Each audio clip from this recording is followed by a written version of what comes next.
ងស្ទឹងសង្កែខែលិញផុតទៅតើឈរយាមផ្លូវ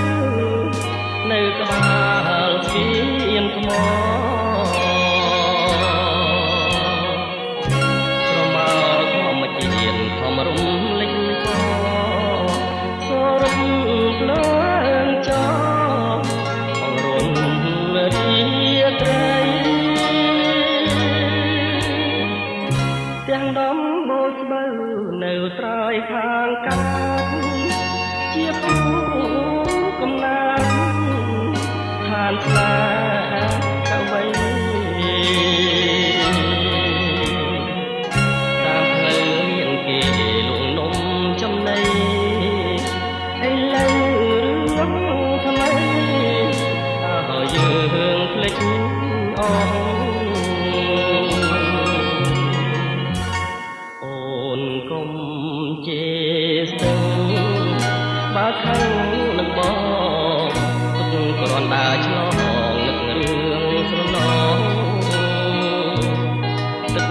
អើយហូរទៅកុំនៅត្រៀមក្រងនាំដួ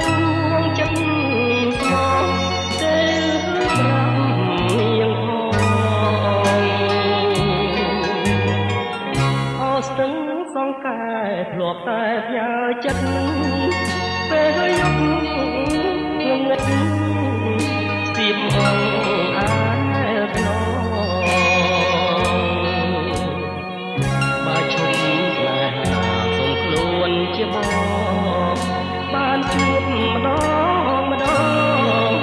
ញញឹមគ្មានឈប់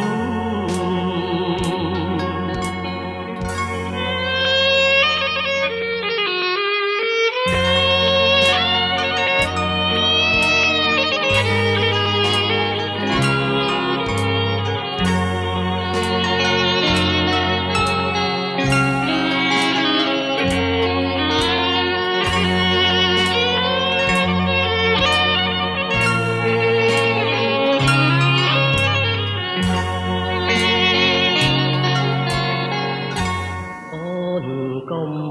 ជេរស្ទឹងបើខឹងនឹងប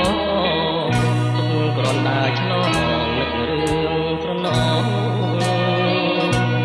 ទឹកអើយហូរទៅកុំនៅក្រៀមក្រងនាំដួងចិត្តស្មោះទៅប្រាប់នាងផងអោស្ទឹងសង្កែធ្លាប់តែផ្ញើចិត្តពេលយប់ងងឹតស្ទាបអងអាយភ្នំបើឈប់ស្នេហាសូមខ្លួនជាបងបានជួបម្ដងម្ដងញញឹមគ្មានឈប់